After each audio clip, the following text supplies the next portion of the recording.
Now your foundation is now the Bill and Melinda Gates Foundation, and you decided, I think at the age of 50, more or less, to retire from Microsoft and to devote the rest of your life, more or less, to philanthropic things. So why did you decide to do it at, let's say, 50? And was it difficult to withdraw from running a company you had built and to really devote the rest of your life to something different than what you have been doing for 20 or 30 years? Well, certainly in my 20s, Microsoft was everything. Every minute, every sense of, hey, am I doing good work? I knew everybody's license plate. I could tell you when they drove into the parking lot, when they left. So it's kind of extreme. And so you're going from that to having a wife, having kids, having vacations, and that felt really good. It felt like it was appropriate.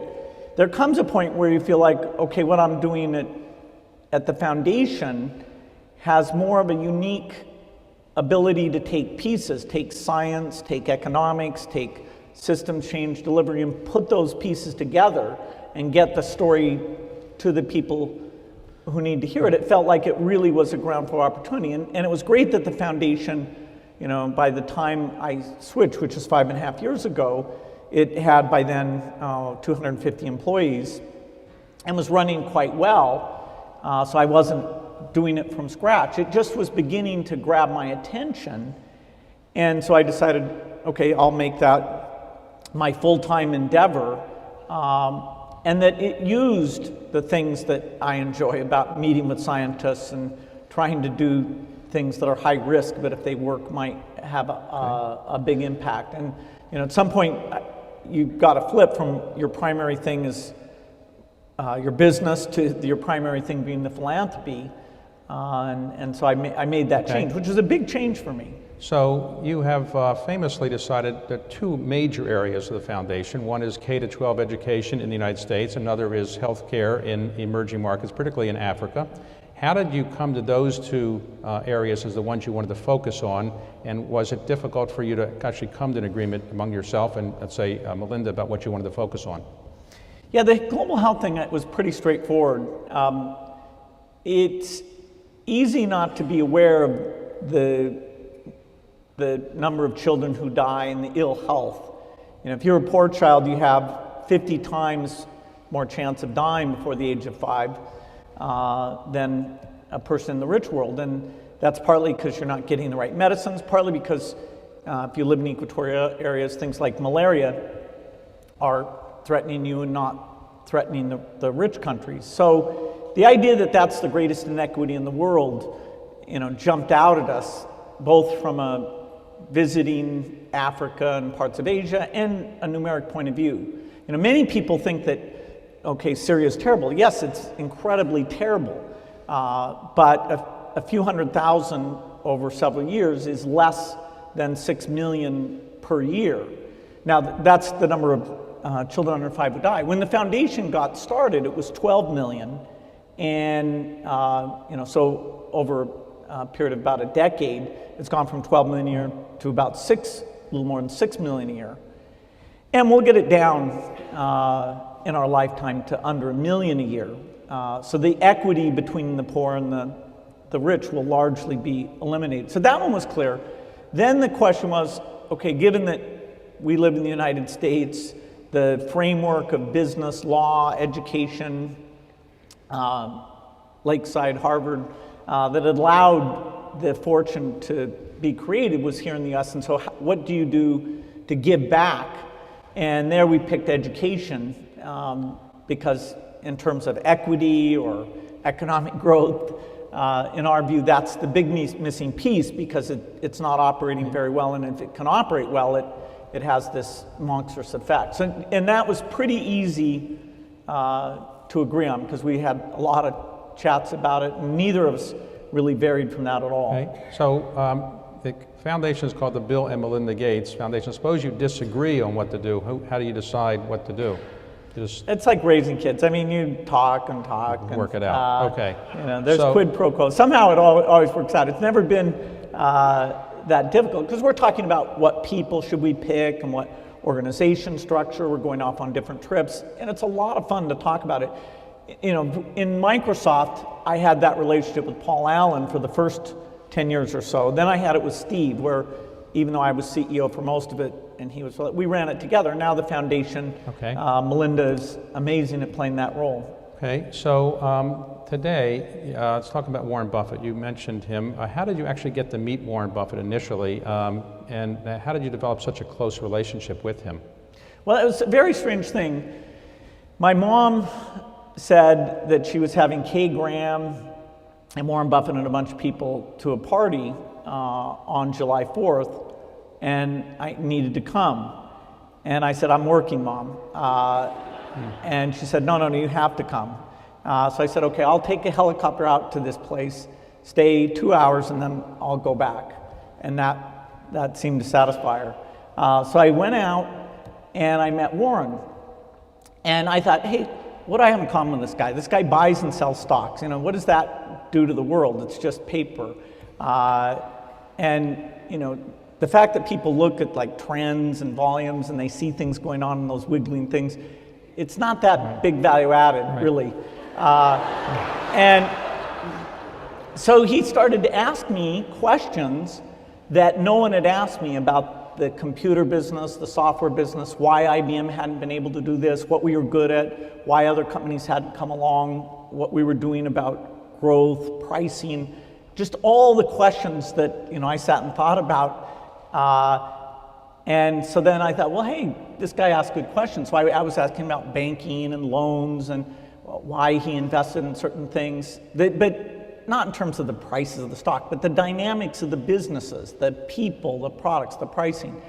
And I basically I fell in love with Warren that day. He was so interesting, and we've been super close friends ever since. So what did you, well, I guess you don't need to make any more money, so you, right? So what did you think when he called you up one day and said, guess what, I'm going to give you the bulk of my fortune to your foundation? Were you shocked, and how do you think he came to that?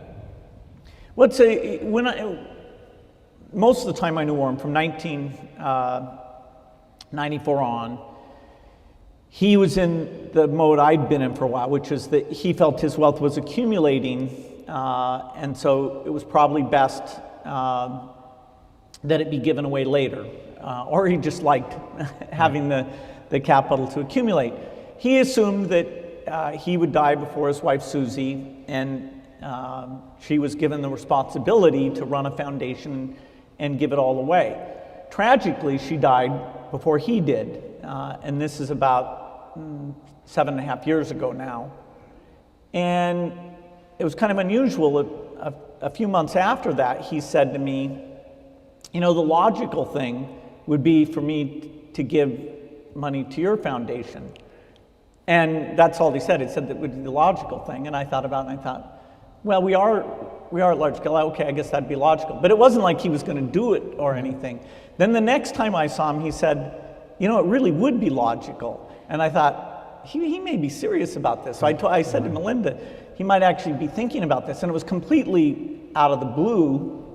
And then a month after that, he talked to his kids, made very generous gifts for them to create foundations. Actually, they'd had for smaller foundations, but made them quite substantial. And so, and there was another foundation focused on reproductive health things. So, total of 5 foundations got resources, but a large percentage came to us. So it was a fantastic thing, and we were able to take our mission in health and add agriculture. We were able to take our mission in K through 12 and add some college level stuff. So it's really enabled us to scale up what we do very dramatically. So what are the assets now of the foundation?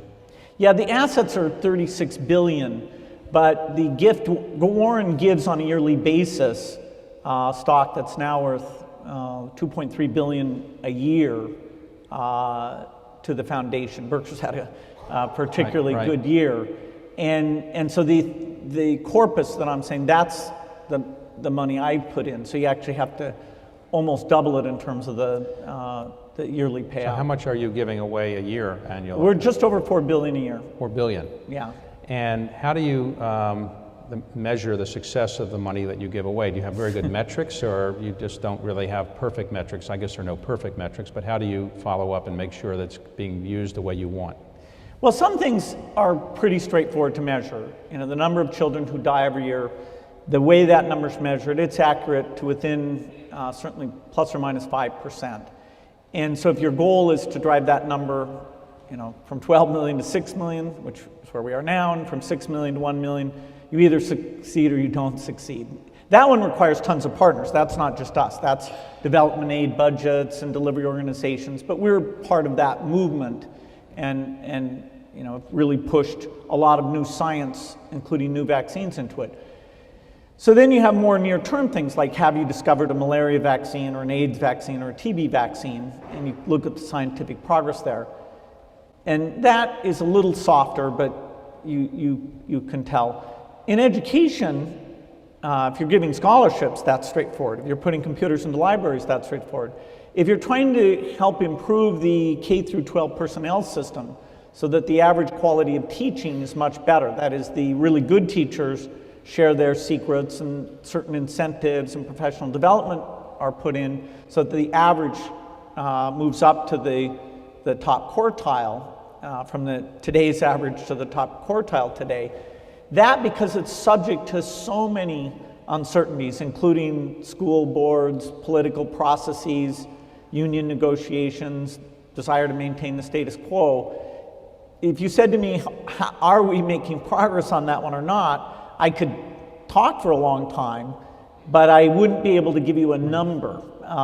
And so, you know, the very risk of it and the complexity of the system change that's necessary makes that tougher to measure. I'm a total fan of measurement, you know, where it can be done, but to the degree that would drive you to low risk things and steer you away from trying to improve K through 12 US education, then the fetish towards measurement can be taken too far.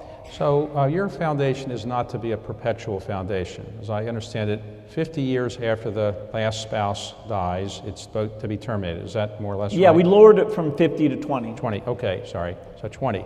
So what is the theory behind doing it after just 20 years? Why not have it like the Ford or Rockefeller Foundation go on forever? Well, those in perpetuity foundations are amazing, and we partner with a lot of them.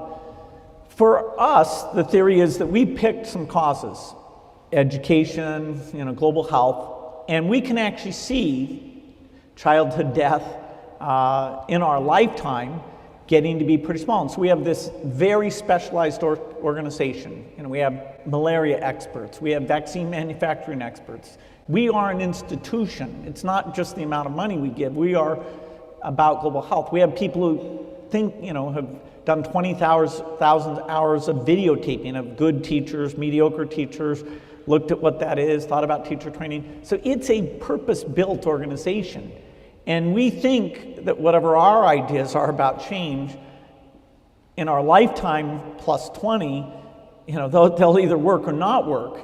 And then it's up to rich people who are alive, who are looking at the current problems and politics and technology and understanding of learning, to decide, you know, to give their money, as opposed to picking, you know, some weird board who God knows what they would do. All right. You know, and there will be plenty of money, but that's just our choice, not to perpetuate some name, because these missions they're not, you know, they will be solved by someone, hopefully us, but by somebody within the next 40 or 50 years. Okay, so today you have a large number of people working at the foundation. That's 800 people or something like that. So it's a bit of a bureaucracy. 800 people is a lot. So if you decide you want to do something, do they do what you want, or do they kind of come back to you and argue and you have a hard time getting things done through your own foundation, or that's not a problem?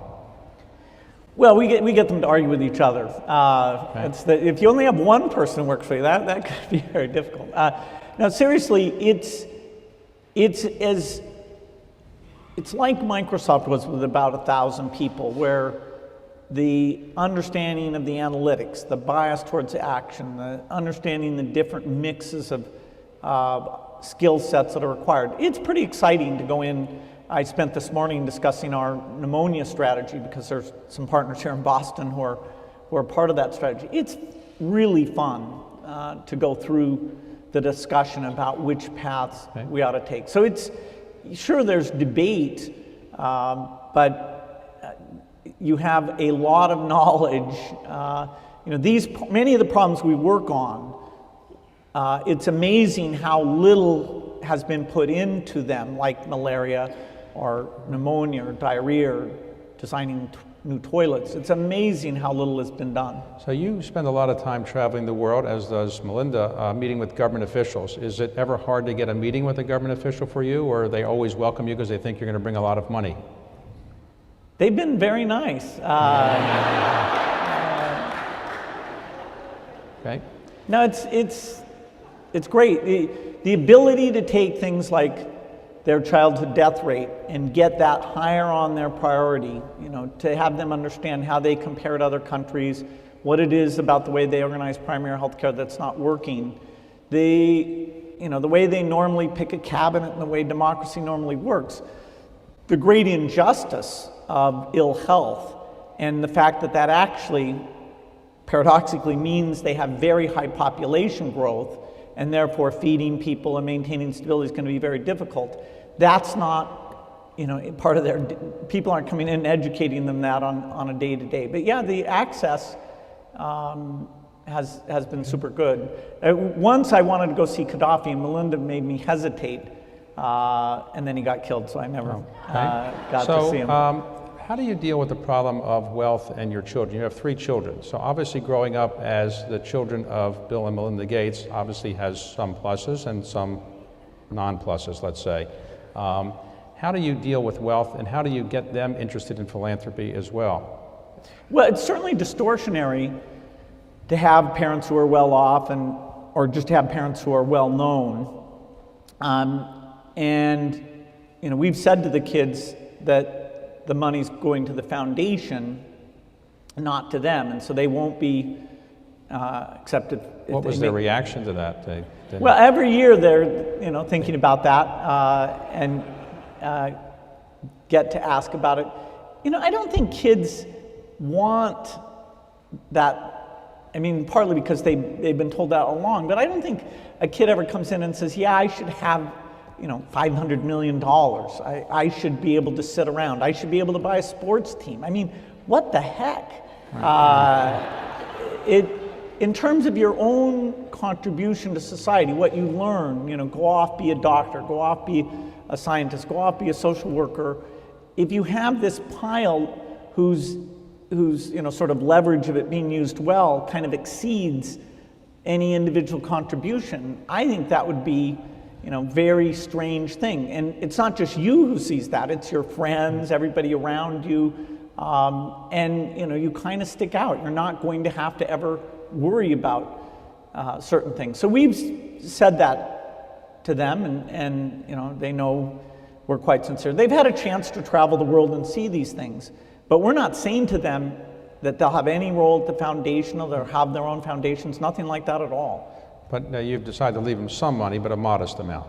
Yeah, there's this thing about, enough so they'll never need anything but enough so they'll have to work. That number probably doesn't exist. So, we're probably leaving them a little too much for one of those goals and too little for the other one. But so how do you compare the emotional and intellectual excitement of building Microsoft with the intellectual and emotional excitement of solving the problems you're dealing with now? Are they different, and what is more rewarding for you, or has been? I think when you're young, the very hands-on stuff where you're writing the code yourself and you've just got to prove, do I understand this? Can I get this done? I think that's just phenomenal. So I was very lucky to have that experience.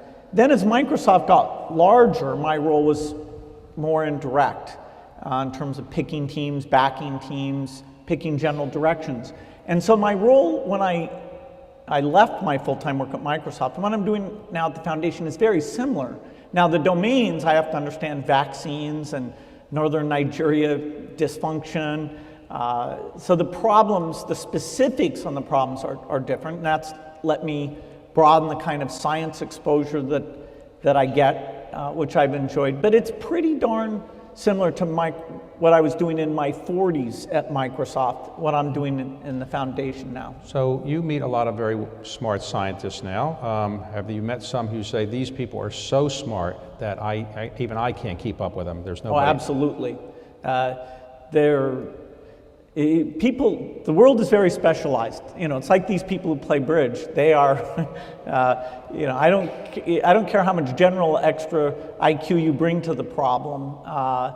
You know, you are not going to catch up to that. And likewise, in all these areas, the foundation works. And you know, there are some people who just, when it comes to the sciences, are really unbelievable. Now, it's very fun to have those people around. And part of the reason I'm willing to learn a lot of science is I know if I ever get confused, there are people like Nathan Myhrvold, Lowwood, I can just send mail to and say, I'm a little confused about this, straighten me out. So you don't ever feel like you're going to hit a dead end in terms of your understanding. So do people come to you all the time and say, I'd like your advice about something, but they really want your money? You ever had that? And so, yeah, you've probably done that to someone.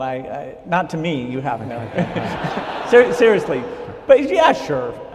So how do you deal with requests that are not in your core areas of your foundation? People come to you, they might be friends of yours, or they might be other things that you might be interested in, but just not in your core areas. You just basically, how have you learned to say no to all these requests? You must get an incessant amount of them. Well, if it's coming from a stranger and it's not in an area the foundation works, then it's very easy to say no. You know, we don't do cancer. It's great that people do. It's very, very important work, but we don't. And, you know, so that's easy.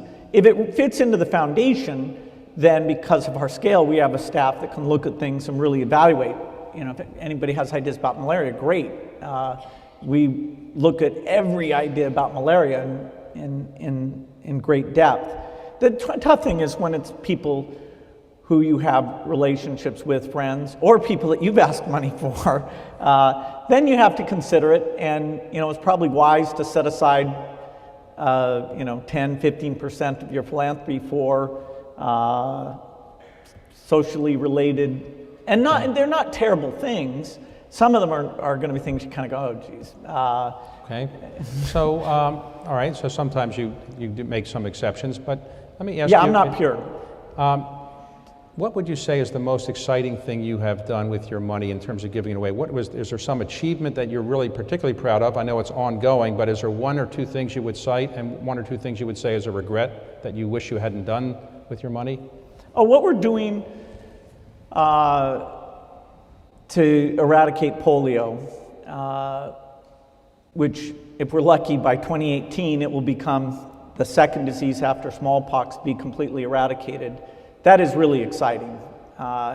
And you know, it's down to 3 countries, Nigeria, Pakistan, Afghanistan, and you know, it's complicated. I'll meet on Monday with the president of Nigeria, the president of Pakistan. You know, we're still very hopeful. That is pretty exciting because we've had to bring, you know, satellite mapping, using cell phones, better vaccines, and reaching out to religious leaders. A lot of different things come together.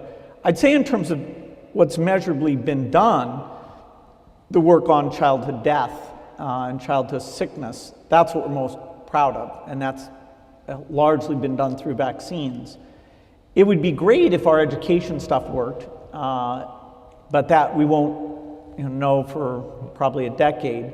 If polio succeeds, then we'll take on malaria and measles in the same way, try to go in our lifetime for the eradication of those. So what would you like to see as ultimately your business legacy and your philanthropic legacy? Obviously you've got a long way to go, but if today you were to say, this is what I accomplished in business I'm most proud of, and this is what I've accomplished to date in philanthropy, what would you say they are?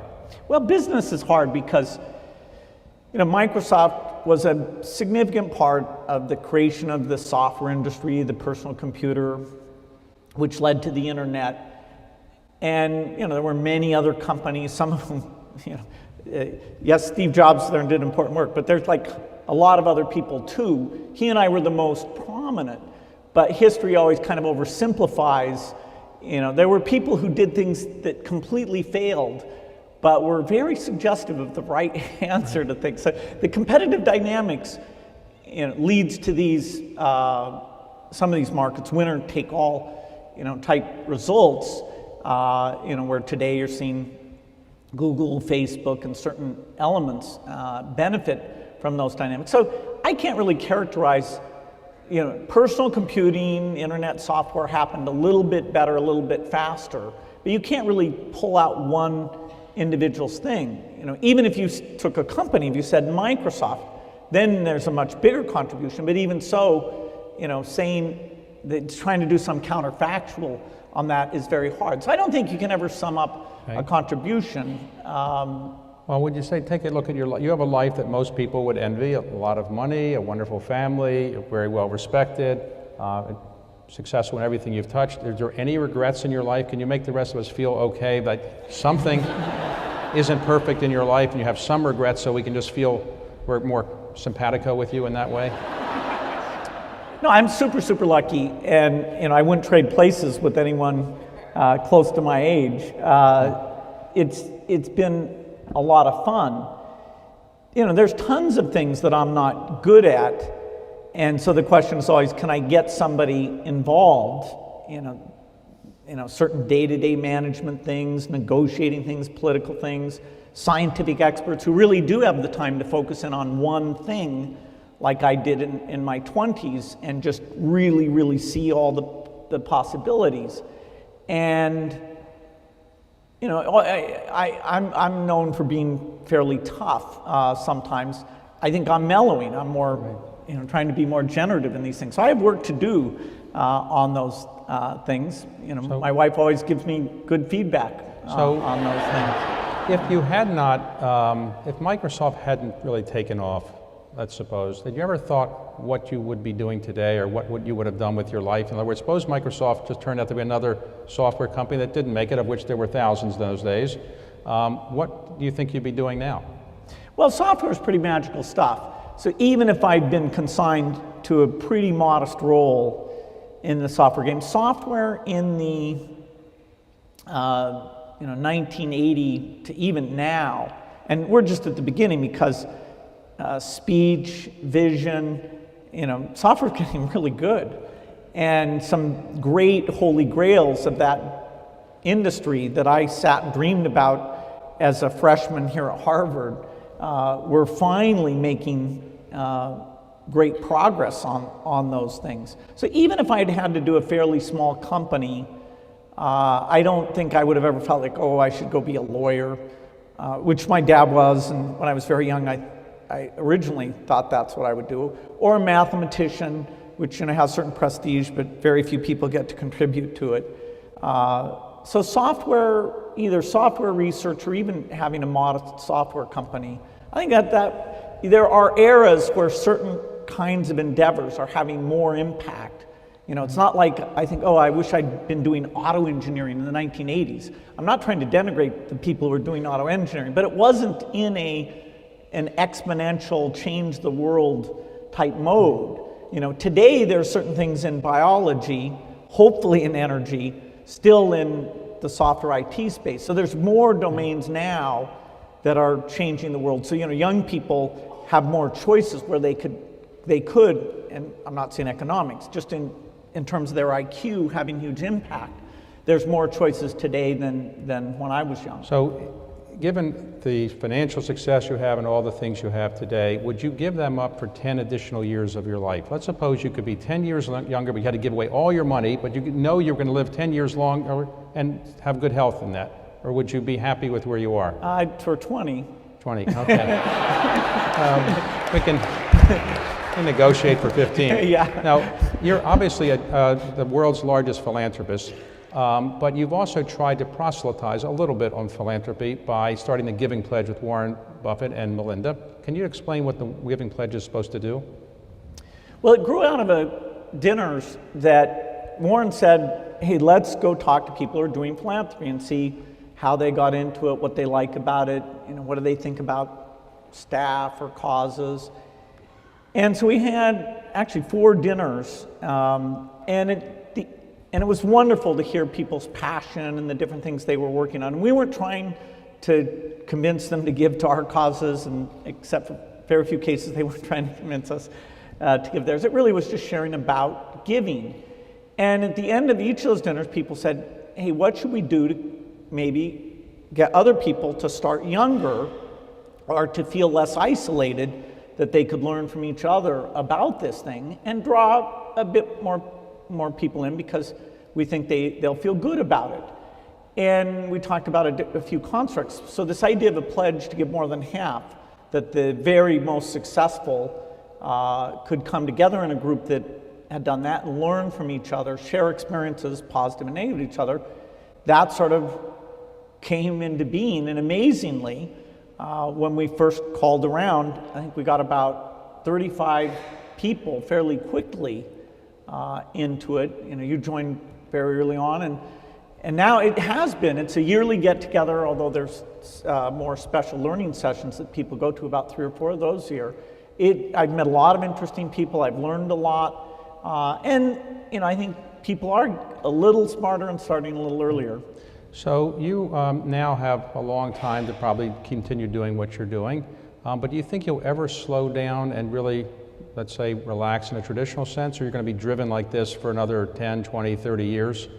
Hopefully, I can stay, you know, at a high level of intensity into my 80s. I'd like to. I don't, you know, I'm not very good at golf. You did take up golf, right? Not really. I mean, I was out there hitting the ball, but I never. You should try what I do. You should try what I do, which is miniature golf. It's a lot easier. Have you ever thought, when you do slow down, if you ever do slow down, maybe in your 80s, you might come back to Harvard to complete your degree? A couple credits left. Well, I don't know. I take a lot of college courses. The online free stuff has gotten very good. In these new MOOCs where Harvard's doing edX, and there's Coursera, Udacity. But the learning company DVDs, now they have streaming, finally. But you know, meteorology, biology, geology, I highly recommend. You know, I just took oceanography last month. These are really, really good courses. So it's kind of ironic that I'm a dropout, because I love college courses probably as much as anyone around. Well, you've had a remarkable life, and you're obviously a very famous person who's attended Harvard, and Harvard's very proud of you, and we very much appreciate your giving us this time today. Thank you, Bill. Well, thanks. Thank you. Appreciate it. Thank you.